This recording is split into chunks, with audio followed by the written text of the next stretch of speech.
एक मिनट।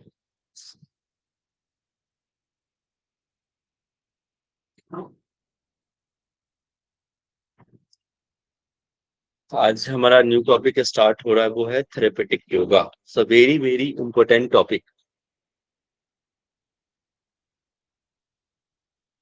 आपके एग्जाम के दृष्टिकोण से, पॉइंट ऑफ व्यू से तो है ही महत्वपूर्ण।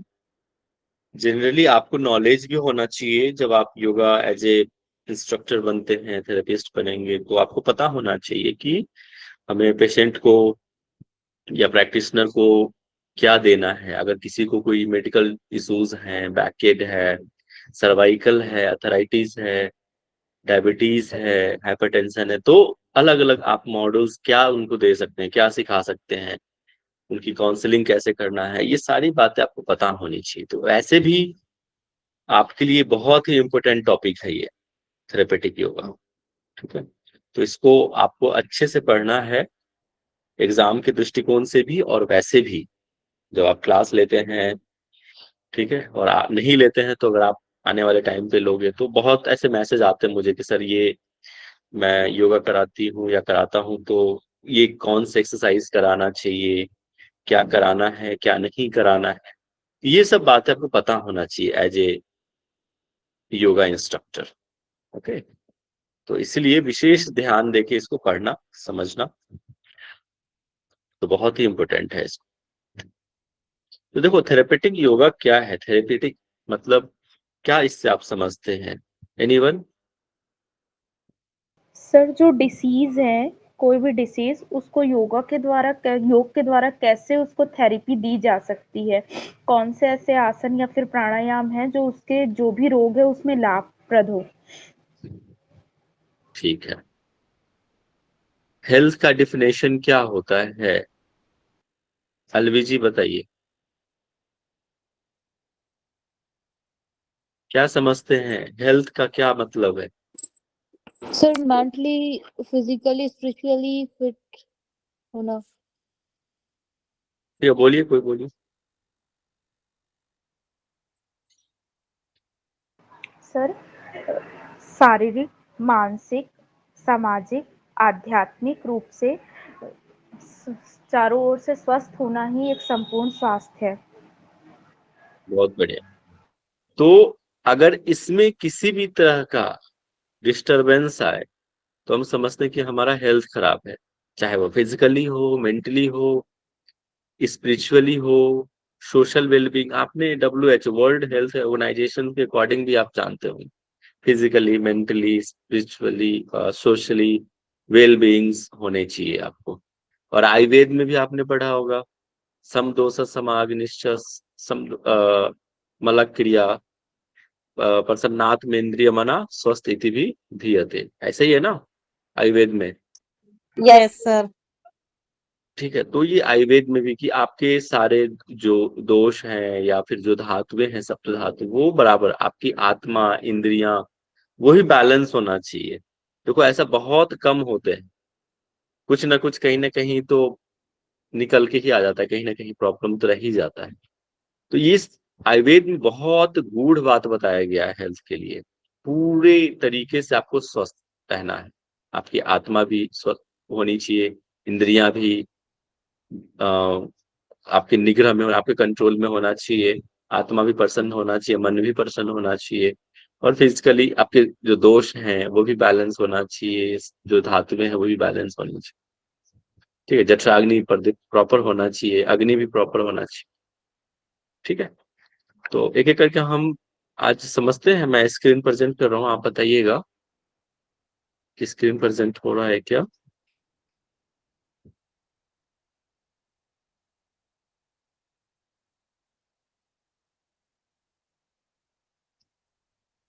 यस सर, हो रही है।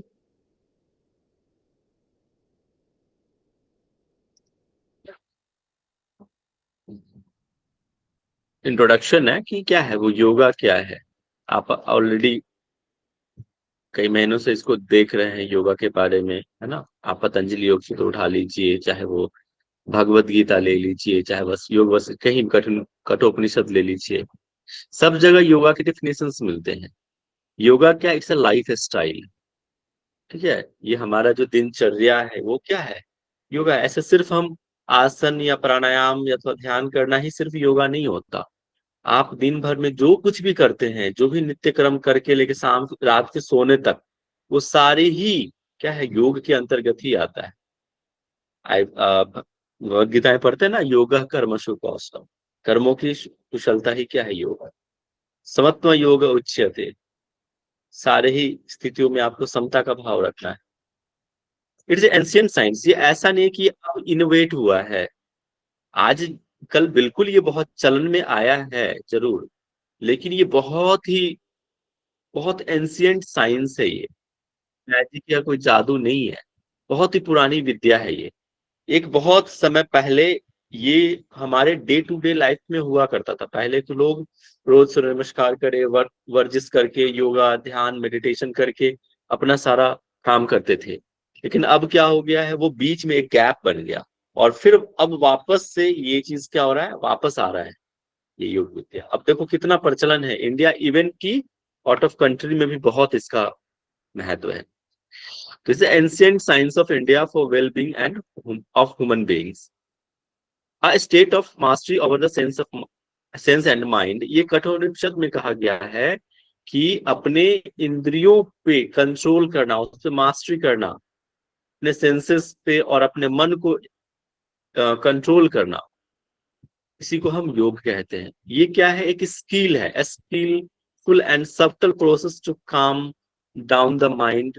ये योग वशिष्ठ में इस तरह से कहा गया है कि ये क्या है, एक ऐसी विद्या है, ऐसा स्किल है, एक सूक्ष्म प्रोसेस है ये, ऐसा नहीं, ये दिखता नहीं है, ये अंदर अंदर आपकी बॉडी के अंदर ये काम करता है। ये तो सब्टल प्रोसेस, मतलब सूक्ष्म प्रक्रिया है ये, जो आपके मन को बिल्कुल रिलैक्स करता है, शांत करता है। जैसे योग वशिष्ठ में इस तरह से बोला गया है। भगवत गीता में क्या कहा गया है कि disassociation from the union with the pain, दुख समयोग वियोग योग संजितम, अपने दुखों से वियोग हो जाना, वो क्या है, योग कहलाता है।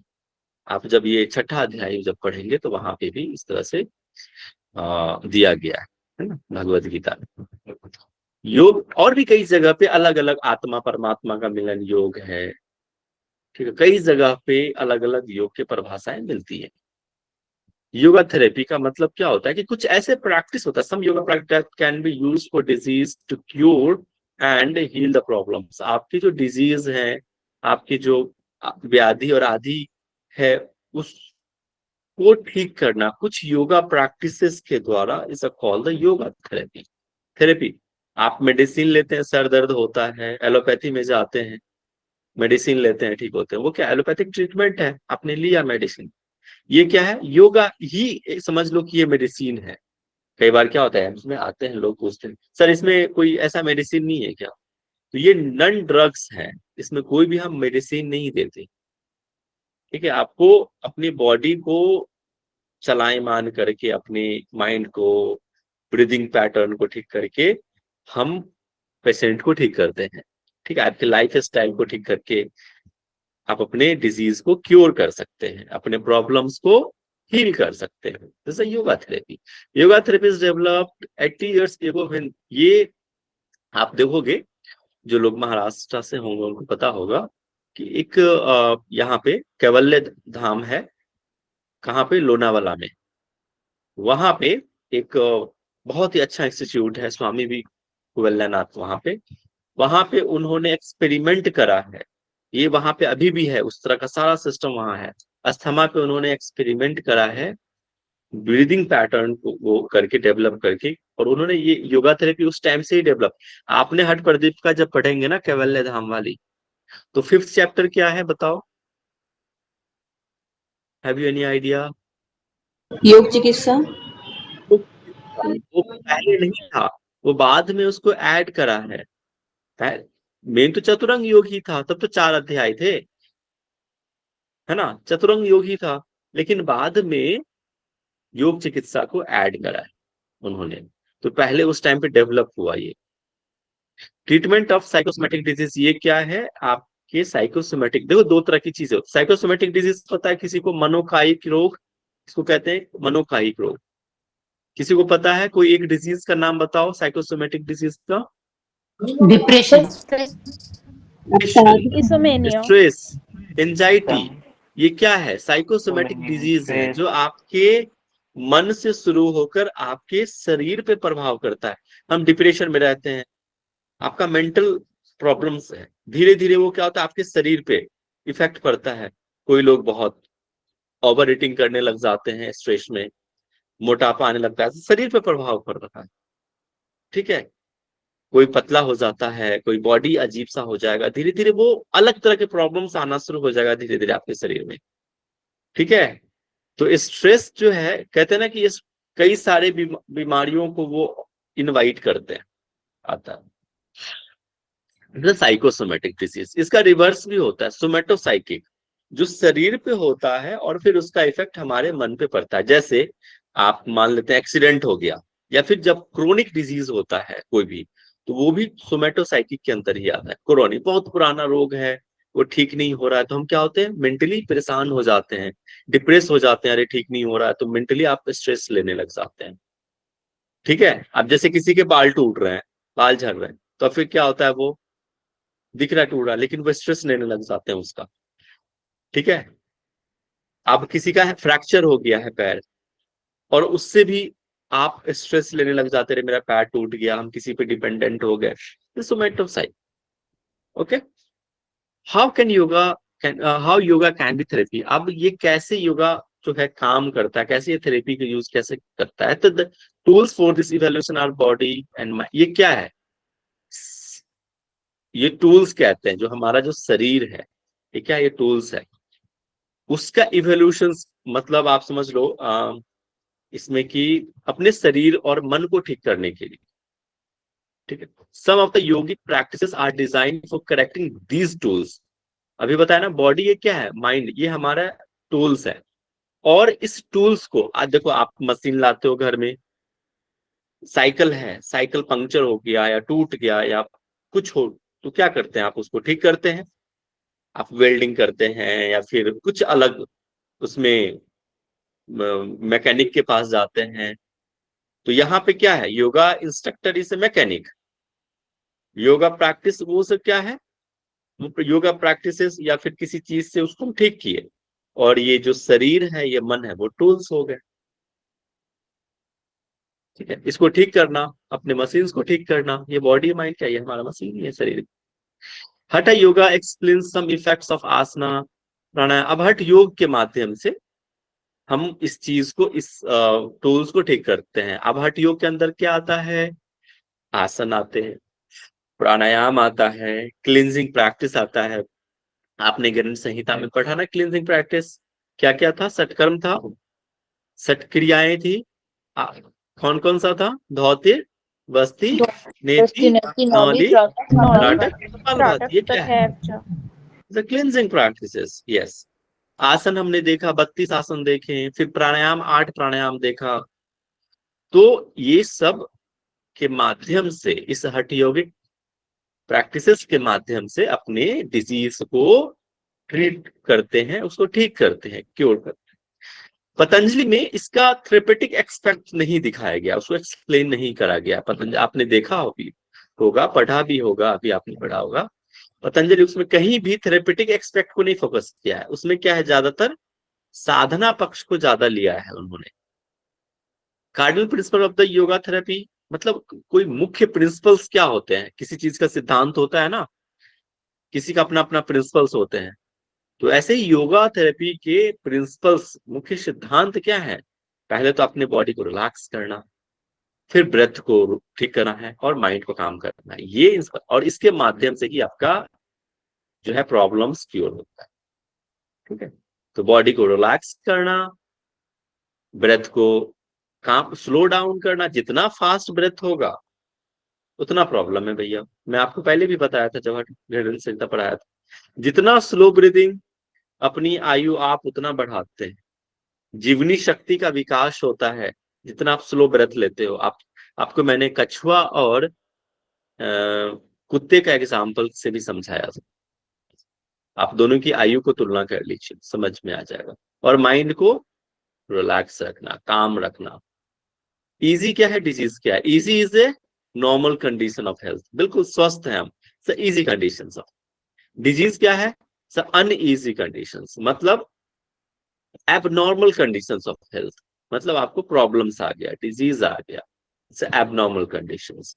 The aim of any therapy is establishing the normal conditions from the disturb condition. अच्छा, आप लोग आयुर्वेद पढ़ रहे हैं ना, आयुर्वेद के उद्देश्य क्या है बताओ? उद्देश्य आपने पढ़े होंगे। स्वस्थ स्वस्थ व्यक्ति के स्वास्थ्य की रक्षा करना और रोगी व्यक्ति के स्वास्थ्य को स्वास्थ्य करना। बिल्कुल। पहले तो अगर कोई रोगी है तो उसको रोग मुक्त करना, अगर कोई निरोगी है तो उसके निरोग होने की रक्षा करना, स्वास्थ्य की रक्षा, उसको, ताकि वो बीमार ना पड़े। यही दो बात है। वैसे ही यहाँ पे भी है कि उसका aim of the any therapy का एस्टैब्लिश नॉर्मल कंडीशन, अगर कोई डिजीज में है तो उसको नॉर्मल लाना, उसको स्वस्थ करना, ठीक करना।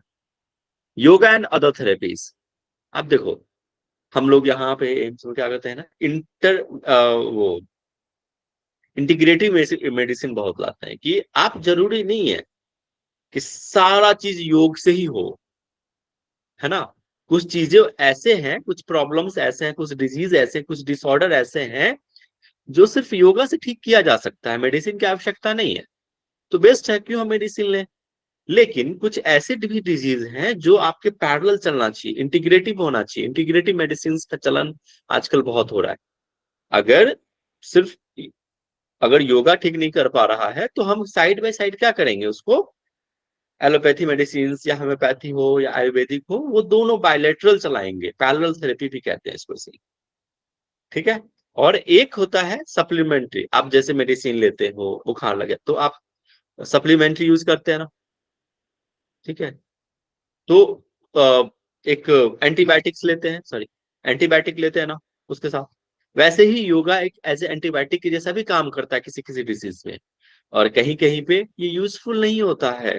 आप किसी को एक्सीडेंट हो गया, घाव है, फ्रैक्चर है, तो वहां पे योगा काम नहीं करेगा, HIV एड्स वहां पे नहीं करेगा। हाँ, रिमेम्बर कहाँ काम करेगा, अगर इनके वजह से आपका माइंड डिस्टर्ब हो रहा है, एक्सीडेंटल हो गया है, माइंड डिस्टर्ब हो रहा है, HIV है, माइंड डिस्टर्ब है, इसको इसको प्रॉब्लम को क्योर नहीं कर सकते। लेकिन आप स्ट्रेस ले रहे हैं, मेंटली डिस्टर्ब हो रहे हैं इस प्रॉब्लम की वजह से, then yoga is useful. Supplement to the therapy, अब एक्यूट कंडीशंस है, किसी को हार्ट अटैक है, इन्फेक्शंस हैं, तो वहां पे एज ए सप्लीमेंट्री के जैसा काम करेगा। भाई हार्ट अटैक आया, आप योगा नहीं कराओगे उनको, ठीक है, बाद में कराओगे, हाँ ठीक है, पहले तो आप मेन मेडिसिन जो है एलोपैथिक मेडिसिन वो आप दो पहले उनको, बाद में योगा कराएंगे। तो एज ए सप्लीमेंट्री यूज होता है योगा इस प्रॉब्लम से। पैडल थेरेपी, आप जैसे साइड बाय साइड, किसी को हार्ट के प्रॉब्लम्स हैं तो आप उनको योगा भी कराइए, ठीक है, और साइड बाय साइड उनके जो मेडिसिन चल रहे हैं उनको चलने दीजिए फिलहाल। धीरे धीरे धीरे धीरे धीरे मेडिसिन को कम कर सकते हैं, योगा को कंटिन्यू कीजिए धीरे धीरे, आपके कंडीशंस को देखते हुए। डायबिटीज है, अस्थमा है, ये पैरेलल थेरेपी के अंतर्गत आता है। बेस्ट विथ नो अल्टरनेटिव्स, इसका सबसे अच्छा है कि आप स्लिप डिस्क है या साइकोसोमेटिक डिसऑर्डर्स होते हैं, स्ट्रेस या फिर डिजीज विथ अननोन कॉजेज हैं, पता नहीं चल रहा, तो उस टाइम पे योगा बेस्ट है, ठीक है। आप सिर्फ योगा के माध्यम से भी ठीक कर सकते हैं। किसी को बैकेड है तो मोस्ट प्रोबेबली है कि आप योगा के माध्यम से उसको ठीक कर सकते हैं, तो अच्छा ट्रीटमेंट है इसके लिए, ठीक है, अंडरस्टूड। सर जैसे किसी को जॉइंट सर पेन हो, पैरेलल जॉइंट में होता है तो सर, जैसे देखो मतलब दोनों हिंदी आप में देखो, उसको जैसे गठिया बाय कहते हैं सर, जैसे डिपेंड करता है ना, देखो क्या है ना, पेशेंट के कंडीशंस पे पेशेंट, ऐसे नहीं कह सकते। अगर जॉइंट पेन है, अगर उनको सिर्फ योगा से ही आराम हो रहा है तो क्यों हम एलोपैथी देंगे, क्यों उसको मेडिसिन देंगे। लेकिन उनको लग रहा है कि नहीं, उनको स्नेहन देना है या थोड़ा हल्का मसाज भी दे सकते हैं, तो उनको हम वो भी देंगे और योगा भी कराएंगे। अगर लग रहा है कि नहीं, उसको मेडिसिन की आवश्यकता है, तो वो भी, वो तो डायग्नोज करना पड़ता है। अभी हम वहीं पे आ रहे हैं, वो तो पेशेंट के साथ हम काउंसलिंग करते हैं, पता चलता है कि नहीं उसको अदर मेडिसिन की आवश्यकता है, तो हम उसको डेफिनेटली वो देंगे, ऐसा नहीं कि भाई हम ही योगा वाले हैं तो हम सब कुछ कर देंगे, भाई हम तोप हो गए, ऐसा नहीं होता। ठीक है, सब अपने अपने जगह पे तोप है। Okay, getting my point what I am saying? समझ में आ रहा है ना क्या कह रहा हूँ? Okay sir. ठीक है, सर ये जो अब आपने पैरेलल थेरेपी बताया ये फिर से बता दीजिए। कौन सा? सर पैरेलल थेरेपी जैसे हार्ट डिसीज और डायबिटीज का आपने जो बताया। पैरेलल थेरेपी ना, हाँ तो पैरेलल ही चलता है। जैसे कि हम, आप देखो किसी को बीपी है, मैं कराता हूँ कुछ पेशेंट्स को, तो क्या हो गया है, अभी मैं अपना एक्सपीरियंस बता रहा हूँ। एक पेशेंट है, उनको हाई बीपी की समस्या है कई सालों से। उनको 40 mg का मेडिसिन लगता है, वो चल रहा है, साइड में योगा भी कर रही है।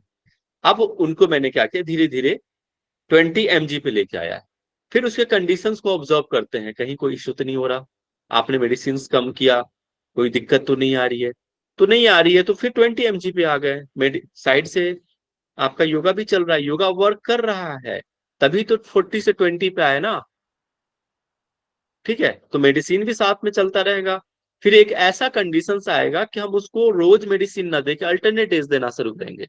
फिर उसको कंडीशंस को ऑब्जर्व करेंगे कि क्या कोई इशू तो नहीं है, all is well, then all well, then फिर उसको हम क्या करेंगे, वीकली पे ले जाएंगे। जब आपको प्रॉब्लम्स आए तभी मेडिसिन लेना, अदरवाइज मत लेना। और इस तरह से मेडिसिन को हम क्या कर सकते हैं, छुड़ा देते हैं। ठीक है, ये आपके काम आएगा इस तरह के अनुभव। लेकिन आपको इसलिए जानना पड़ेगा कि भाई ये प्रॉब्लम क्या है, हाइपरटेंशन क्या होती है, डायबिटीज क्या है, ये कैसे काम करता है, इसके क्या है, ये इसके लक्षण क्या है। ठीक है, ये बॉडी में किस तरह से उसके लक्षण दिखते हैं, इस पे कैसे काम करता है योगा थेरेपी, इसको हम कैसे सिखाएंगे, क्या देंगे वो ठीक हो, क्या नहीं देना है ये बहुत जरूरी है। क्या देना है वो तो ठीक है, क्या नहीं देना है सर वेरी इंपोर्टेंट। कोई कहता है कि सर योगा के साइड इफेक्ट नहीं होता, भाई ये गलत फहमी मत पालना। योगा के भी साइड इफेक्ट हो सकते हैं अगर आपने सही तरीके से अभ्यास नहीं किया। बहुत लोग जो है हाइपरटेंशन में कपालभाति भ्रष्टिका करते रहते हैं। मैं पूछता हूँ कितनी देर करते हैं, सर 15 मिनट कर लेता हूँ मैं तो। हम कहा अच्छा, यार मैं नहीं करता 15 मिनट, मैं तो स्वस्थ हूँ फिर भी नहीं करता 15 मिनट। तुम तो यार आपके डिसऑर्डर हैं, फिर तो आप इतना करते हो तो कभी ठीक होगा क्या? तो फिर ऐसे लोगों को ना योगा पे विश्वास उठने लग जाता है, यार ये तो मेरा योगा ठीक होने के जगह प्रॉब्लम ठीक होने की जगह बढ़ गया, योगा किया हमने इतने सालों से ठीक ही नहीं हो रहा है। बहुत ऐसे पेशेंट हमने देखे हैं, बहुत ऐसे लोग हमने देखे हैं जो इस तरह से पार्कों में 1 सप्ताह वाले योगा ट्रेनर्स जो हैं बन के सिखाते बैठते हैं। खैर मैं किसी पे कटाक्ष नहीं करता हूँ, किसी को नहीं कह रहा हूँ मैं, बट ऐसे हैं बहुत। तो आपको सतर्क रहना है, सीखना है अच्छे से। गेटिव समझ गए आप लोग? आगे बढ़े। Yes sir. Yes sir. बहुत दिख जाएंगे, आप पार्क में जाओ, कितने देर भैया, हाँ सर मैंने सीखा है, तो कितने दिन, 1 सप्ताह का वर्कशॉप लिया था हमने, में सीखा था 1 वीक, बस सिखाने बैठ गए आप, तो भाई बताओ वो क्या सिखाएंगे तो मुझे? वही मार्केट में ठीक है, फिटनेस के युवा को लिए। बर्बाद किए हुए हैं सर। हाँ जी, तो वही लोग युवकों से मार्केट में बदनाम किए हुए हैं सर, क्योंकि आखिर में सब हाँ, जो और वो है फ्री में सिखाते हैं, लोग भी तो मूर्ख है ना। पर नहीं क्या है ना, है। लोग भी तो नहीं, क्या है ना, लोग भी तो बेवकूफ है। फ्री में मिलता है वहां पे, वो तो सीखने चले बाबा जाते हैं, मैं तो चार्ज करता हूँ भाई। ठीक है, मैंने सीखा है, बाबा लोग पैसे का टैग लगाए लग हैं। जाता है। ठीक है, मैं लूंगा तो भाई। सब फ्री में हो जाता है तो सब पार्क में सिखाने लग जाते हैं। ठीक है, तो ये सबसे बचो, अपने स्ट्रांग करो अपने आप को इतना मत कि वहां तक आपके पास लोग आए। अपने नॉलेज को इतना बूस्ट करो, इतना अपने आप को काबिल बनाओ कि लोग आपके पास आए कि नहीं भाई बंदी में बंदे में दम है। ठीक है, चलिए आगे बढ़ते हैं, ये सब तो बातें होती रहेंगी। थेरेपी, पहले क्या होता है, आपके पास कोई आता है तो आप क्या करते हो उससे? अब मान लो योगा ट्रेनर हो, आप इंस्ट्रक्टर हो, थेरेपिस्ट हो, आया आप उसको तुरंत दे देते हो क्या अगर टेबलेट, कुछ या प्रॉब्लम फिर योगा नहीं पोजेस? सर, पहले डायग्नोसिस करते आप हैं। पहले उससे तब बात पहले डायग्नोसिस करते करते हैं डायग्नोसिस हैं करते और हैं। उसको। और सब उनके प्रॉब्लम्स पहले उससे बात करते हैं, काउंसलिंग करते हैं उसके, है ना? ठीक है, काउंसलिंग बहुत उसी बढ़िया। ऐसे वही।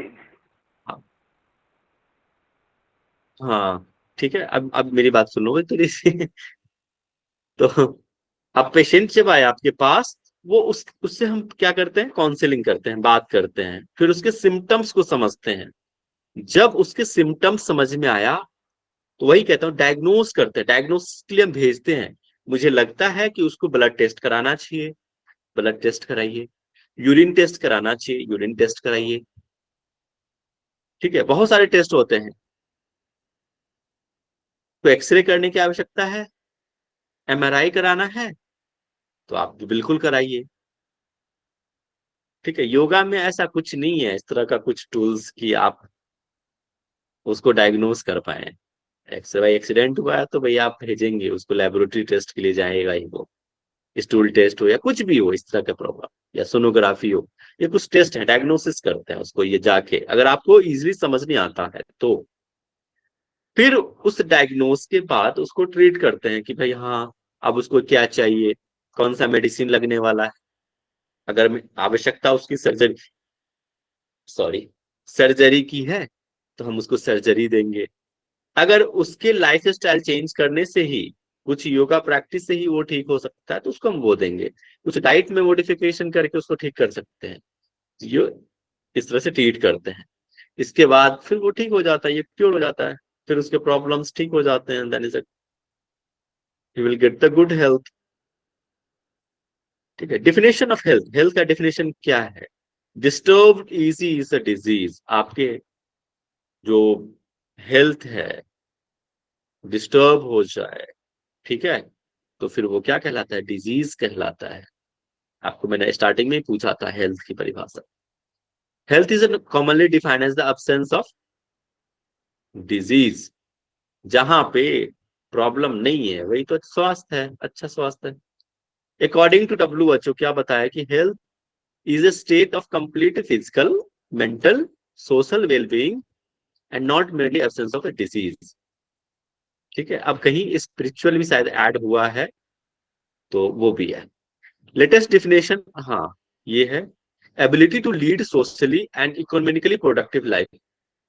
ये भी, हाँ ये भी ऐड हो गया है इसमें WHO definition। According to Ayurveda पूछा था कि सम दोष समाग्निश्च सम धातु मल क्रिया प्रसन्नात्म प्रसन्नात्म इंद्रिय मना स्वस्थ इति भी धीयते। आपके दोष जो कौन कौन से दोष होते हैं बताइए? वात पित्त कफ त्रिदोष। ये जो त्रिदोष होते हैं ना, वात पित्त कफ, ये भी बैलेंस होना चाहिए। ये जरूरी है, आपके शरीर में ये होना चाहिए, वात भी होना चाहिए, समवस्था। अग्नि भी होनी चाहिए, सम अग्निश्च, सम धातु, जो सात धातु है, रस, कौन कौन सा, रस, रक्त, मांस में, अस्थि, मज्जा, शुक्र, ये सप्त धातु आपने आयुर्वेद में पढ़े होंगे। मल क्रियाएं, जो पूरा पर आपके जो मल हैं, क्या आपने पढ़ा था, स्वेद, पसीना, पुरीस, और क्या था, मूत्र, ये मुख्य मल है।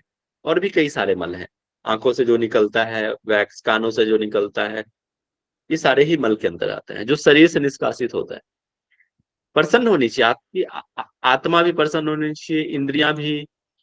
ये कहलाते हैं एक स्वस्थ व्यक्ति के लक्षण बताए आयुर्वेद में, और बहुत गुड है, इसमें सारे ही चीजें आ गई। हेल्थ इज ये क्या कह, ये भगवान का दिया हुआ एक उपहार है, इसलिए इसको अच्छे तरीके से समझना चाहिए और इसको अच्छे तरीके से रखना भी चाहिए। इसे गॉड गिफ्टेड फंडामेंटल राइट, ये सभी का मूलभूत अधिकार है। ये central concept of quality of life, major and sound investment to life, integral part of development. ये क्या है, हमारा हेल्थ के अंतर्गत ही आता है। What causes the disease, disease का कारण क्या हो सकता है? One of the major reason हम लोग पढ़ेंगे जब डिसऑर्डर्स, कई सारे, मैक्सिमम जगह स्ट्रेस आया हुआ है, कि स्ट्रेस के वजह से कई सारे प्रॉब्लम्स होते हैं। इसलिए मौज में रहो, एंजॉय करो लाइफ को अच्छे से। ठीक है, एक लाइफ मिला है, इसको अच्छे ढंग से जियो, स्ट्रेस फ्री लाइफ जियो।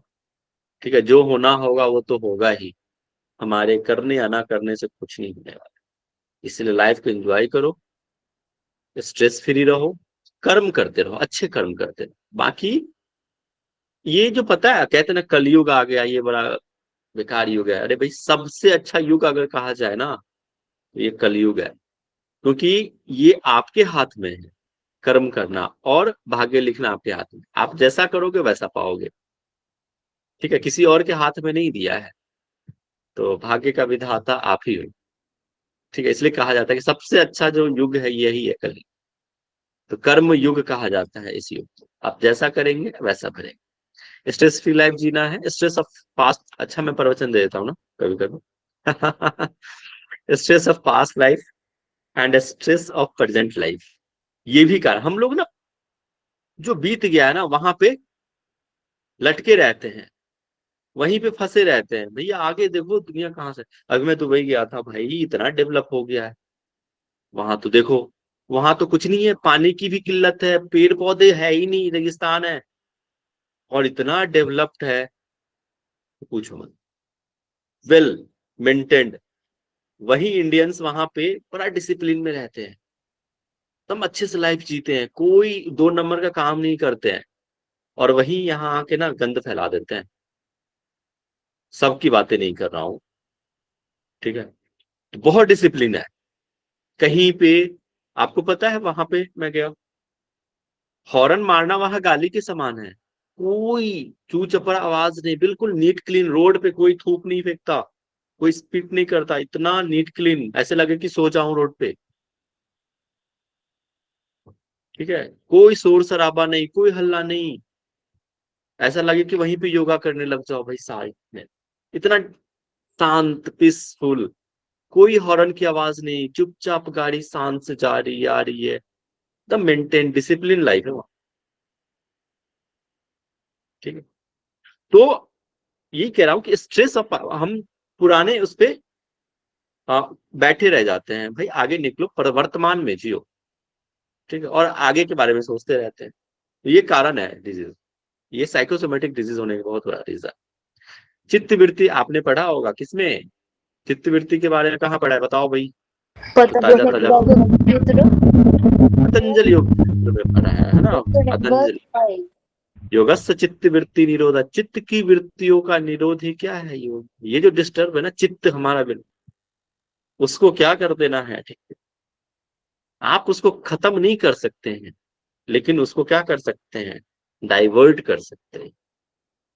आप अच्छे काम करो, देखो अपने आप धीरे धीरे धीरे धीरे निगेटिविटी खत्म हो जाएगी। आप कहते हो ना कि निगेटिविटी हटाओ, अरे हटाने की आवश्यकता नहीं, अपने अंदर पॉजिटिविटी लाना शुरू कर दो ज्यादा, अपने आप निगेटिविटी कम हो जाएगा। ये कहीं बाहर से नहीं आएगा, हमारे अंदर ही राम और रावण है, तो पता है। ये बड़ी बात करी सर आप। ये हम जी सर। जिसको पोषित करेंगे वो बढ़ेगा, राम को पोषित करोगे राम बढ़ेगा, रावण को पोषित करोगे रावण बढ़ेगा, सीधी सी बात है, ठीक है। स्ट्रेस एंड इट्स इफेक्ट, हम क्या करते हैं, आप जैसे एक बड़ा एक चीज बता रहा हूं, आपने सामने कोई बड़ी अच्छी सी कार देख ली, BMW, मार्सिडीज, दुबई में तो ऐसे है। वहां पे मैंने कौन सी गाड़ी पहनी, मैं एकदम VIP रोल्स रॉयस, एकदम अच्छी अच्छी। तो क्या होता है ना, मन में ऐसे विचार आने लगते हैं, यार इतनी अच्छी गाड़ी है मुझे भी चाहिए। तो हम क्या करते हैं, उससे मोह हो जाता है उस जगह से, इस गाड़ी से, कि अरे यार मुझे भी चाहिए, अटैचमेंट हो जाता है। फिर उसको पाने की इच्छा होने लगती है, डिजायर होने लग जाता है, ठीक है। और धीरे धीरे डिजायर इतना होने लग जाता है कि यहाँ पे डिल्यूजन, एक भ्रम पैदा हो जाएगा आपको, और ऐसा भ्रम होगा कि उसको पाने की इच्छा हो जाएगी। और जब वो नहीं होता है ना तो गुस्सा आता है, एंगर आना शुरू होता है उस टाइम पे, और इसके वजह से हमारी स्मृति भी भ्रम हो जाती है। गुस्सा, ये यहाँ पे डिल्यूजन इधर आएगा, एंगर इधर आएगा। जो गुस्सा की वजह से ना हमारी स्मृति भ्रम हो जाती है, हम भूल जाते हैं डिस्क्रिमिनेशन, लॉस ऑफ डिस्क्रिमिनेशन, सही गलत पहचान करना भूल जाते हैं, डिस्क्रिमिनेट करना भूल जाते हैं, क्या सही क्या गलत। और उस वक्त हम क्या करते हैं, कुछ गलत कर बैठते हैं, स्ट्रेस होने लग जाता है, प्रॉब्लम्स डिजीज आना शुरू हो जाता है, हमारे बॉडी के अंदर मेटाबॉलिक चेंजेस आना शुरू हो जाता है, हार्मोनल चेंजेस आना शुरू हो जाता है, और फिर हम ग्रसित हो जाते हैं। ठीक है, क्लियर?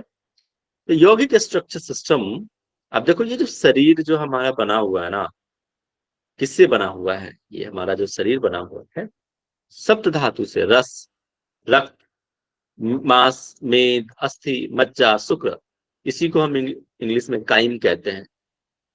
जो आप लेते हैं ना बोलस, जो खाना खाते हैं, वो क्या होता है? खाना चबाते हैं और फिर वो रस में कन्वर्ट होता है। उस पे ध्वात्वाग्नि, अग्नि की क्रिया होती है। अपने आयुर्वेद में इसमें बहुत डिटेल में पढ़ा हो। फिर उस रस पे भी ध्वात्वाग्नि की क्रिया होगी और वो रस किस में बदल जाएगा? ब्लड में, रक्त में। फिर उस पर क्रिया होकर मांस में बदलता है, फ्लेश जिसको कहते हैं, फिर फैट में, फिर बोन में, फिर मैरो में, और फिर वो शुक्र सीमेन में बदलता है। और त्रिदोष, वात, पित्त और कफ, ये तीन हमारे शरीर के अंदर। पंच धातु क्या क्या इससे आप समझते हैं? देखो, पंचकोश, सॉरी, पंचकोश, 5 सिद्ध, एक लेयर्स होते हैं हमारे शरीर में ना, एक लेयर्स बना हुआ है, समझ लो एक दरवाजा है। तो सबसे जो आउटर दरवाजा है, आउटर लेयर है, वो क्या है? अन्नमय कोश, फिजिकल सिद्ध। इसको आप छू के देख सकते हो, महसूस कर सकते हो, देख सकते हो। इसको कहते हैं स्थूल शरीर। ओके, इस स्थूल शरीर, अन्नमय कोश को। प्राणमय कोश, यहां से फिर सूक्ष्म शरीर शुरू हो जाता है, जिसको आप देख नहीं सकते अपने नग्न आंखों से। प्राणमय कोश, एनर्जी सिस्थ कहते हैं इसको। प्राणायाम के माध्यम से इस कोश को हम क्लीन करते हैं। फिर मनोमय कोश, माइंड सेल कहते हैं, ये थर्ड, ये भी सूक्ष्म शरीर के अंतर्गत आता है। ठीक है। और विज्ञानमय कोश, सीट्स ऑफ इंटेलेक्चुअल, विज्ञान, ये 1 बाय 1 होता है। पहले अन्नमय कोश, एक दरवाजा निकालो, अगर सामने कोई बहुत बड़ा एक खजाना पड़ा हुआ है, लेकिन उस तक पहुंचने के लिए ये 5 दरवाजे क्रॉस करने पड़ेंगे आप। पहले अन्नमय दरवाजा खुलेगा, फिर प्राणमय, फिर मनोमय, फिर विज्ञानमय। इसमें क्या होता है? आत्म साक्षात्कार की अनुभूति होती है, इंटेलेक्चुअल बढ़ता है। और फिर लास्ट में आनंदमय कोश, तब जाके वो इंटर ब्लिस, अंदर में फिर आत्मा वहां पे विद्यमान है, फिर उसको आप महसूस करते हैं। सबसे आनंदमय कोश, ये क्या है? कारण शरीर। ठीक है। तो 3 प्रकार के शरीर होते हैं, स्थूल शरीर, स्थूल शरीर, सूक्ष्म शरीर और कारण शरीर। समझ गए? ये 5 सीध लेयर्स होते हैं। प्रिंसिपल्स ऑफ योगा थेरेपी, क्या क्या प्रिंसिपल्स होते हैं? लाइफ स्टाइल को आपको ठीक करना है। योगा थेरेपी के माध्यम से क्या करते हैं? पहले तो लाइफ स्टाइल मॉडिफिकेशन करना है उसको, फिर बॉडी प्यूरिफिकेशन करना है। बॉडी में अगर गंदगी है, मल जमा हुआ है, तो उसको क्लीन करना है। 6 क्रियाएं मैंने आपको बताई थी। आसन के माध्यम से फिर बॉडी को दृढ़ता प्रदान करता है। प्राणायाम, प्राणों पे कंट्रोल करना है। मुद्राएं में स्थिरता पाना है। और मेडिटेशन के माध्यम से साक्षात्कार, खुद को समझने का प्रयास करते हैं। और लास्ट में रिलैक्सेशन है। रिलैक्सेशन में आप योग निद्रा भी ले सकते हो, सब मेडिटेशन टेक्निक्स। ठीक है। शवासन। लाइफ स्टाइल में आप क्या क्या देते हैं? लाइफ स्टाइल में आप यम नियम, आपने पढ़ा होगा ना, यम नियम, पतंजलि, उसमें क्या होता है यम नियम? एनीवन? अष्टांग योग होते हैं ना, यम से यम, ब्रह्मचर्य, यम कौन कौन से हैं बताइए? अहिंसा, अहिंसा, ब्रह्मचर्य और अपरिग्रह। अपरिग्रह, वेरी गुड। और यम नियम क्या क्या है? शौच, संतोष, सोच, बहुत बढ़िया। ये सोशल डिसिप्लिन, दो सोशल क्लींजिंग है ये। और नियम क्या है? ये है पर्सनल, आपकी खुद की क्लींजिंग है, नियम। इसके बाद डाइट है, आपको बैलेंस डाइट लेना है, मिताहार लेना है। ठीक है। भगवत गीता में आहार के बारे में बहुत अच्छा वर्णन मिलता है, आप पढ़ेंगे तो। और ग्रंथ संहिता में भी पढ़ा हमने। और आप हठ प्रदीपिका में भी पढ़ेंगे आहार के बारे में। 3 प्रकार के फूड होते हैं, सात्विक, राजसिक और तामसिक। सात्विक होता है जो सात्विक भोजन, बिल्कुल बैलेंस डाइट, मिताहार भोजन, ये सात्विक भोजन होते हैं। राजसिक हो गया जो आपके बॉडी में चंचलता को लाता है, जैसे आप कुछ ऐसे डाइट्स लेते हैं जैसे लहसुन, प्याज, इस तरह से जो होते हैं, मिर्च मसालेदार भोजन, ये आपकी चंचलता को बढ़ाता है। और तामसिक हो गया जो आप नॉनवेज से भी समझ सकते हो, जो तमस को पैदा करता है, मदिरा, ये सब क्या है आपके शरीर में तमस को बढ़ाता है, ये सात्विक भोजन। बॉडी प्यूरिफिकेशन में षटकर्म हमने बताया, dhauti, cleansing of mouth, oesophagus, stomach. बस्ती में cleansing of large intestine and rectum. बस्ती क्या करते हैं आप अपने एनएस वाले भाग से होते हुए धीरे धीरे अपने जो लार्ज इंटेस्टाइन है उसकी क्लींजिंग करते हैं बस्ती में। जल बस्ती, स्थल बस्ती पढ़ा था ना, याद है ना? ठीक है। नेति, इसको हम ईएनटी केयर भी कहते हैं, क्लींजिंग ऑफ नसल कैविटी एंड फैरिंक्स। जल नीति हो गया, आप आगे सूत्र नीति है, ये सारे नीति के अंतर्गत आता है। नॉली, प्यूरिफिकेशन ऑफ स्मॉल इंटेस्टाइन, आप नॉली करते हैं ना, भ्रमर नॉली घुमाते हैं, वो क्या होता है, पेट की मसाज होता है, करते हैं। और ये त्राटक है, आइस की क्लिनजिंग के लिए भी है, ये आंखों के लिए भी है। और कपालभाति हो गया, purification of sinus cavities, kapalbhati, ठीक है, उसको मस्तक भ्रांति भी कहते हैं कहीं कहीं, कपालभाति। टाइप्स ऑफ साइनस आपको पता होना चाहिए, टाइप्स ऑफ साइनस क्या क्या है। 4 भागों में इसको बांटा गया है, एनाटॉमी में आपने पढ़ा होगा। Frontal, parietal, ethmoid and submaxillary. कहाँ होता है बताओ? ये पैरों में, हाथों में, स्कल में होता सर है सर कहाँ फ्रंटल होता है? होता है सामने, फ्रंटल और एथेमोइड और सब मैक्सिलरी ये जबड़े में होता है, सब मैक्सिलरी। ये और आता है ना इथेमोइड आईब्रोज, नाक नेजल कैविटी के अंदर होते हैं सर, नेजल कैविटी नोज के के पास जो होते हैं। मैक्सिलरी। फोरहेड पे फ्रंटल होता है। हाँ जी, तो ये 4 है, आपने एनाटॉमी में पढ़ा होगा, फ्रंटल, पेराइटल, सर म्यूट कराइए इथेमोइड, सबमेजिलरी, सर, ठीक है। निष्ठा जी और को बोले ये म्यूट जो हो जाए। आपको पता है, जब आप रोते हैं तो सिर्फ आंखों से आंसू नहीं गिरते, नाक से भी गिरता है, पता है ना? आप बहुत रोए, बचपन में बहुत रोते होंगे, तो आपको अब याद कीजिए अपने जी बचपन का। सर। नाक से भी पानी गिरते हैं, आंखों से तो गिरते ही जी गिरते हैं। सर। क्यों? ये डक्ट की वजह से, नेजो लैक्रिमल डक्ट होता है जो कनेक्ट करता है आईज और नोज को, जिसके वजह से आंख से भी और नाक से भी पानी आता है, ठीक है। या ऑलरेडी आपने एनाटॉमी पढ़ा होगा। आसन, कंपोनेंट्स ऑफ आसनस, जिसमें आप कई सारे आप आसन करते हैं तो क्या करते हैं, स्टेप्स होता है। सूर्य नमस्कार क्या है?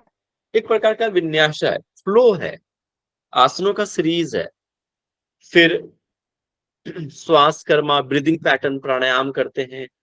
जब आप आसन करते हैं तो एक दृष्टि भी होती है, आप कोई अगर जानते होंगे अष्टांगा विन्यास के बारे में, वहां पे दृष्टि रखती है, एक जगह पे देखना, हस्तग्राही दृष्टि, अंगुष्ठ मध्य दृष्टि, कई सारे दृष्टि होती है, ठीक है। 9 प्रकार की दृष्टि बताए गए हैं, जब आप मॉडर्न टर्म में अष्टांगा विन्यास आप जो पढ़ेंगे, जो पत्तावी जोयस ने बताया है, 9 दृष्टि बताया गया, 9वां दृष्टि। तो फोकस करना है, मतलब इनसे क्या है, मतलब फोकस करना है एक जगह पे, ठीक है। ऊर्ध्व दृष्टि, ऊपर की तरफ देखते हैं ना, सामने की तरफ देखते हैं। पार्श्व दृष्टि, बगल बगल देखते हैं। हस्तग्राही, हाथों को देखते हैं। अंगुष्ठ मध्य दृष्टि, इस तरह से अंगुष्ठ ये दृष्टि रखते हैं। आसन में ये चीजें कंपोनेंट्स हैं फोकस करने के लिए। और स्थिति आपकी फाइनल पोजीशन तब जाके होती है, आपके फाइनल पोजीशन, जैसे वृक्षासन करते हैं, एक त्रिकोणासन करते हैं, कोई क्या है, एक फाइनल पोजीशन होता है, मूव नहीं करते हैं। करते हुए आप मूव करते हो क्या, डांस करते हो क्या, खिलाते हो क्या, नहीं। आसन क्या होता है, स्थिरम सुखम आसन, स्थिरता पूर्वक लंबे समय तक रहे ऐसा आसन। और उस आसन में आप क्या करते हैं, दृष्टि अच्छी होनी चाहिए, ब्रीदिंग पैटर्न प्रॉपर होना चाहिए, ठीक है। Pranayama, controlling of motion of inhale and exhale, आप जब श्वास लेते हैं और छोड़ते हैं, इस पे जब आप कंट्रोल हो जाता है, इट्स कॉल्ड द प्राणायाम, ठीक है। प्राणों का नियमन होना, उसके आयाम को देखना, सब प्राणायाम। रेगुलेटर्स ऑफ प्राणायाम क्या करता है, देश, काल, संख्या। आपको मैंने बताया था ना रेशियो, 16, 64, 32, रिमेम्बर 1:4:2, ये रेशियो था ना, जी सर। यस ठीक है।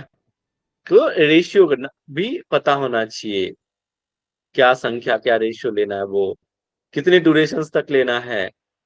इसके बाद ब्रेथ लेंथ, कितना उसका जो है, देश कहते हैं कि कितना लंबा ब्रेथ लेना है, उसका लेंथ कितना होना चाहिए, ये भी, ठीक है। टाइप्स ऑफ प्राणायाम, आपने पतंजल योग सूत्र में पढ़ा होगा 4 प्रकार के, पतंजल में, गृह संहिता में, हठ Yes, प्रदीप sir. में 8 हाँ जी। बाह्य प्राणायाम होता है, ये कुंभक आप समझ सकते हो। बाह्य मतलब जब एक्सटर्नल आप श्वास लेके जब होल्ड करते हैं वो। अभ्यांतर जब सांस अंदर लेकर होल्ड करते हैं तो। स्तंभ वृत्ति सडन स्टॉप होल्डिंग। नहीं, ये आप इसको ऐसे समझ सकते हो, इनहेलेशन, एक्सहेलेशन एंड होल्डिंग। और केवल beyond the sphere of the internal external, मतलब beyond the inhalation and exhalation. आप इस तरह से आप इसको समझ सकते। Pranayama based on the tridosha surya bhedi. आप देखो, किन्हीं को वात दोष है तो आप क्या प्राणायाम करवाएंगे? तो सूर्य भेदी उसको करवाएंगे। कफ है तो उज्जाई करवाएंगे। पित्त बढ़ा हुआ है तो शीतली शीतकारी करवाइए उसको। ठीक है, ऐसा नहीं है कि जिनको कफ बढ़ गया तो उनको शीतली शीतकारी करवाएंगे, भाई कफ तो और बढ़ जाएगा फिर। ठीक है, त्रिदोष, क्योंकि ये क्या है, एक तो ये कुलिंग प्राणायाम कहते हैं इसको। त्रिदोष है तो भ्रस्त्रिका करा सकते हैं, कोई भी अगर त्रिदोष है, वात पित्त कफ तीनों के लिए भ्रस्त्रिका। भ्रामरी, कफ बढ़ा हुआ है तो भ्रामरी करवाइए। पित्त है, मूर्छा, और पित्त में पलावनी भी। ये चीजें त्रिदोष पे बेस्ड ये है। एग्जाम में ये आपसे पूछा नहीं जाएगा, बट आपके नॉलेज के लिए है। मुद्रा, प्रैक्टिसेस ऑफ कॉम्बिनेशन ऑफ आसन एंड प्राणायाम। अच्छा बताओ, कोई ऐसे मुद्रा का नाम बताइए जिसको आप आसन के रूप में भी करते हैं और मुद्रा विपरीत। स्थिति प्राणायाम के रूप में। आसन एंड ये प्राणायाम नहीं होना चाहिए मुद्रा में। आसन एंड मुद्रा प्राणायाम, प्राणायाम। अच्छा ठीक, अच्छा बताओ कोई नाम बताइए ऐसे मुद्रा का जिसमें आप, आसन तो है ही, अपनी मुद्रा, विपरीत करनी। विपरीत का बहुत ऐसे मुद्राएं हैं, ऐसे नहीं, बहुत ऐसे मुद्राएं हैं। आपासनी मुद्रा सर। भी है, कई ऐसे मुद्राएं हैं जो आप उसको आसन के रूप में भी देखते हैं और मुद्राओं के रूप में भी देखते हैं। ठीक है, मुद्रा का मतलब क्या है? शरीर की एक भाव भंगिमा स्थिति, एक पोजीशन। ठीक है, महामुद्रा। सब मुद्रा। हाँ जी बिल्कुल, महामुद्रा सच है। देखो, ये महामुद्रा विपरीत करनी यहाँ पे ऑलरेडी मेंशन है, मैंने ध्यान ही नहीं दिया। महाभेद, ठीक है। इसके बाद मुद्रा में हमने यही पढ़ा था, बंध भी आ गया था, वहां पे हमने पढ़ा था ना, 4 बंध, जालंधर, उद्यान और मूल बंध, और एक महाबंध। ये सब हमारे मुद्रा 25 मुद्राओं में भी थे, और ये आप हठ प्रदीपिका में भी पढ़ेंगे, इस संहिता में भी पढ़ा आपने। तो ये मुद्राएं का अभ्यास करके, इसके बाद मेडिटेशन टेक्निक्स हैं। मेडिटेशन क्या होता है? पतंजलि योग सूत्र में आपने पढ़ा था ना, याद है किसी को? बताओ। प्रत्येकता लोग, एकतानता ध्यानम। प्रत्येक एकता ध्यानम। ये क्या है? पतंजलि योग सूत्र में तीसरा चैप्टर के दूसरा श्लोक है, ये आप देख लेना। ठीक है, इसके बाद फैक्टर्स विच गवर्न्स ध्यान। हाँ, इसमें क्या क्या चीजों का ध्यान रख सकते हैं ध्यान में? एक तो जगह का, प्लेस कैसा होना चाहिए, समय कैसा होना चाहिए, किसका ध्यान रखना है, ऑब्जेक्ट कौन सा होना चाहिए। आप अपने शरीर को देख रहे हैं, सूक्ष्म देख रहे हैं, या फिर स्थूल देख रहे हैं, या ज्योति देख रहे हैं, ये सब तो ध्यान के अंदर हमने पढ़ा था ना, ग्रहण संहिता। तो एक ध्येय होना चाहिए, किसी भी चीज का एक ध्येय निर्धारित करना है। और फिर आहार, आप पेट भर के खा ले तो क्या ध्यान करते हो? क्या नहीं ना, खाली पेट रहता है तब करते हो, ताकि इजिली आप कर पाए ध्यान। रिलैक्सेशन टेक्निक्स में शवासन, शीतलीकरण या फिर योग निद्रा, ये रिलैक्सेशन टेक्निक्स हम देते हैं। Essential points in yoga therapy, क्या क्या चीजें आपको ध्यान रखनी चाहिए योगा थेरेपी में? वो है, the patient has to be required practice himself और हरसेल्फ। पेशेंट को आपको प्रॉपर तरीके से उसको प्रैक्टिस कराना है। ठीक है, द रिजल्ट्स में टेक टाइम। ऐसा नहीं है, आपको पेशेंस रखना है। ऐसा नहीं योगा कराए अभी रिजल्ट आ गया, बैक पेन हो रहा है अभी योगा कराए ठीक हो गया। टाइम लगता है थोड़ा, उनको पेशेंस रखना है। ठीक है, और प्रॉपर कराना है, रेगुलर कराना है, करेक्टली हो कराना है, रेगुलर कराना है। डाइट का भी ध्यान रखना है, उनको कंट्रोल करना है। सम साइकोलॉजिकल, नहीं फिर benefits of yoga, physiological benefits of yoga क्या क्या होगा? फिजियोलॉजिकल बेनिफिट्स में जैसे कि उसके नर्वस सिस्टम पे इफेक्ट करता है, जैसे रेस्पिरेटरी या पल्स रेट मेंटेन रखता है, ब्लड प्रेशर को मेंटेन करके रखता है, ये योगा के हैं। गैल्वेनिक स्किन रिस्पॉन्स GSR को भी बैलेंस रखता है ये। EEG, EEG का फुल फॉर्म बताइए। इलेक्ट्रोएन्सेफेलोग्राम ऐसा कुछ होता है। इलेक्ट्रोइंसेफेलोग्राम, ठीक है।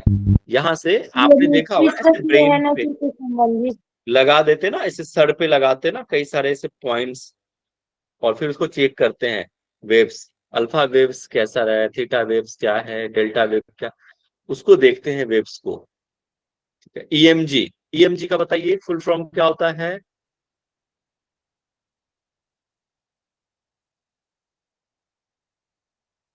नहीं पता? सर टर्मोलॉजी ऐसा कुछ होता है क्या? मायोग्राम, इलेक्ट्रोमायोग्राफी, ये मसल से रिलेटेड है ना एक्टिविटी। यस सर, इलेक्ट्रोमायोग्राफी होता है, ठीक है। ये मसल्स है, मसल्स कितना रिस्पॉन्स कर रहा है, कैसे कर रहा है, उसकी एक्टिविटी को डिक्रीज ये करता है। ओवर अगर है तो डिक्रीज, मेंटेन करने का काम करता है। सब appropriate word is maintain. Cardiovascular efficiency increase करेगा। आपके जो कार्डियोवैस्कुलर डिजीज होते हैं कई सारे, उनको, उसकी इफिशियंसी को क्या करेगा, इंक्रीज करेगा आपका। स्ट्रेंथन एंड रेजिलियंसी इंक्रीज करता है, स्ट्रेंथन बढ़ाता है। और क्या, रेस्पिरेटरी इफिशियंसी इंक्रीज करेगा। और गैस्ट्रोइंटेस्टाइनल फंक्शन, जो भी डिसऑर्डर्स है ना, आप समझो जो भी हम डिसऑर्डर पढ़ेंगे आगे, सबको कहीं ना कहीं इसको मेंटेन करने का काम करता है। इंडोरेंस को बढ़ाएगा, पोस्चर्स को ठीक करता है, आपके आपके नींद की समस्याएं अगर है तो नींद को ठीक करेगा, इम्यूनिटी को बढ़ाएगा, पेन को डिक्रीज करेगा, आपका वेट को भी मेंटेन रखता है। तो ये क्या है, फिजियोलॉजिकल बेनिफिट्स ऑफ योगा है, बेनिफिट है ये। साइकोलॉजिकल बेनिफिट्स ऑफ योगा क्या है? Somatic and kinaesthetic awareness increase करेगा। अब मूवमेंट है, अब जैसे कि साइकोमोटर फंक्शंस इंप्रूव करेगा, या कॉग्निटिव। कॉग्निटिव क्या होता है? जैसे मेमोरीज हो गए हैं, या फिर जिसको हम देख नहीं सकते हैं, ठीक है, सोचने समझने की जो क्षमताएं होती है, call the cognitive functions, memory powers. ये अब कई बार लोग चाबी रखते हैं, भूल जाते हैं, गाड़ी लगाया भूल गए, वाइफ के साथ मार्केट गया, वाइफ को ही भूल गया मतलब इधर जोक सपाट। तो ये है कॉग्निटिव फंक्शंस, आपके कंसंट्रेशन पावर को बढ़ाता है ये है, ठीक है। मेमोरीज के बढ़ाएगा, लर्निंग इफिशियंसी को बढ़ाता है, कोडिंग इंप्रूव करता है, ठीक है।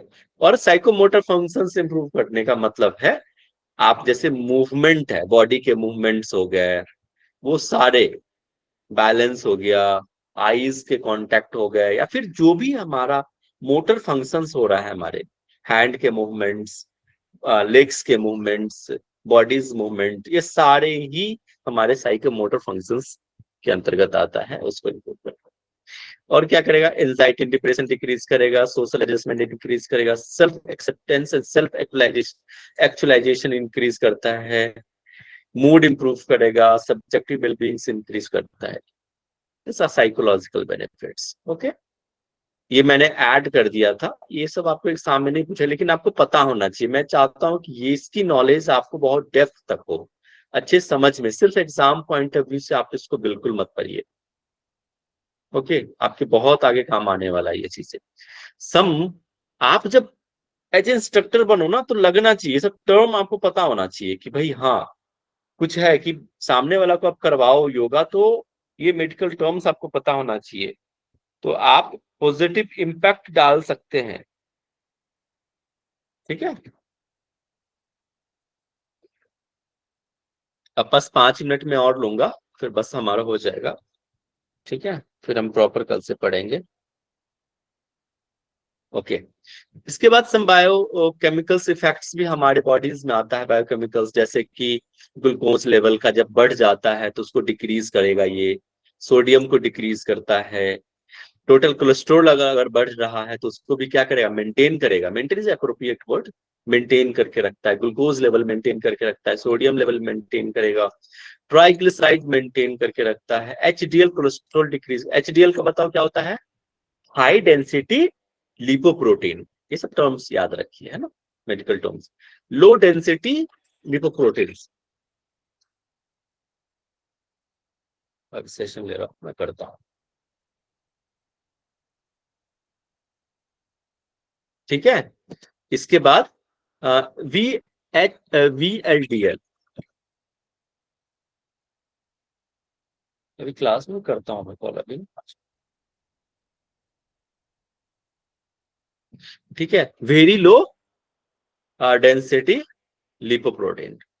इसके बाद ये भी इसको मेंटेन करता है। इसको बारे में हम और भी आगे पढ़ेंगे, डोंट वरी कि सर आपने इतना ऐसा है भी। एग्जाम में आपको ये सब चीजें टर्म नहीं पूछेगी, लेकिन again you have to know about this, ठीक है। ये अलग एटीपी इज इंक्रीज बढ़ जाता है, फिर हमें हेमाटोक्रिट इंक्रीजेस करेगा, होमोग्लोबिन इंक्रीज करेगा, आपके जो ब्लड लेवल है वो भी, लिम्फोसाइट्स काउंट इंक्रीज करता है, WBC भी काउंट, ये भी थोड़ा सा अगर टोटल है उसको मेंटेन करके रखता है। थायरॉक्सिन इंक्रीज करेगा, विटामिन सी इंक्रीज करेगा, टोटल सीरम प्रोटीन ये भी इंक्रीज करेगा। ये टोटल मेडिकल टर्म्स हैं। योगा थेरेपी में लिमिटेशंस क्या होता है, इसमें कोई ऐसा डायग्नोसिस सिस्टम नहीं है कि हम डायग्नोज करें, ठीक है। तो ये लिमिटेशंस हैं इसके, कोई इमरजेंसी ट्रीटमेंट नहीं होता, आपको ये स्लो प्रोसेस है, आराम आराम से तो कराना है। ऐसा नहीं है कि अभी सर दर्द हुआ, सेराडॉन दिया और वो ठीक हो गया, ऐसा कुछ इसमें नहीं है। आपको प्रॉपर ट्रीटमेंट लेना है, टाइम लगता है, टेक्स टाइम। नो सर्जिकल, इसमें कोई सर्जरी नहीं होती है, इसमें कोई मेडिसिन किसी भी फॉर्म्स में नहीं दिया जाता, नन ड्रग्स होते हैं ये। No treatment for severe illness, अगर कोई बहुत सीवियर इलनेस हो है तो उसका कोई ट्रीटमेंट नहीं होता, ठीक है। मेंटली है उसमें होगा, लेकिन उस बीमारी में नहीं, जैसे HIV है कोई प्रॉब्लम, उसमें नहीं ठीक कर सकते आप, ठीक है। तो ये हमारा टोटल हो गया आज का एक इंट्रोडक्शन बेसिक योगा थेरेपी का। नेक्स्ट सेशन हमारा जो आने वाले सेशंस होंगे वो रिस्पिरेटरी डिसऑर्डर्स में देखेंगे, कार्डियोवैस्कुलर डिसऑर्डर देखेंगे, इंडोक्राइनल मेटाबॉलिक डिसऑर्डर देखेंगे, ऑब्स्ट्रिक एंड गायनेकोलॉजिकल डिसऑर्डर जो मेंस फीमेल रिलेटेड प्रॉब्लम्स हैं वो देखेंगे, gastrointestinal disorder, muscular skeletal disorder, neurological disorder, psychiatric disorders, ठीक है। तो ये हमारे टोटल डिसऑर्डर 8 डिसऑर्डर पढ़ने हैं और इसको हमें अच्छे ढंग से पढ़ना है, ओके। तो एनाटॉमी आप अच्छे से एक बार रिवाइज करिएगा। नेक्स्ट आप रिस्पिरेटरी सिस्टम अच्छे से पढ़ के आना, ओके। रेस्पिरेटरी सिस्टम आप अच्छे से पढ़ के आना ताकि आपको इजीली समझ में आए। कोई कंफ्यूजन, कोई सर डाउट है आप तो ये पूछो। यूनिट इंग्लिश में पढ़ाएंगे ना पूरा? क्या? ये वाला यूनिट आप इंग्लिश में पढ़ाएंगे ना? हाँ, ये तो इंग्लिश में टर्म्स रहेंगे ही, बाकी तो मैं हिंदी में ही तो पढ़ाया ना, आज तो हिंदी में ही सेशंस थे, ये तो इंग्लिश में तो लिया नहीं, लेकिन टर्म्स तो इंग्लिश में ही रहेंगे, ठीक है। आप उसको हिंदी में लिख लेना, जो भी नहीं समझ में आता है गूगल का हेल्प ले सकते हो, आप वहां से लिख लेना, दिक्कत आती है तो पूछ लेना। अभी जैसे क्लासेस ले रहा हूँ तो साथ में लिखते जाना, स्क्रीनशॉट लेते जाना, लिखते जाना, ठीक है। और ये ड्राइव पे अवेलेबल होगा, आप वहां से भी नोट कर सकते हैं, ठीक है। या स्क्रीनशॉट लेते रहना रोज और अपडेट रहना, सारे चीजें अपडेट होनी चाहिए, ऐसा नहीं कल पे नहीं छोड़ना है। सर ये आज वाला ये जो लेक्चर तो ड्राइव में होंगे ना?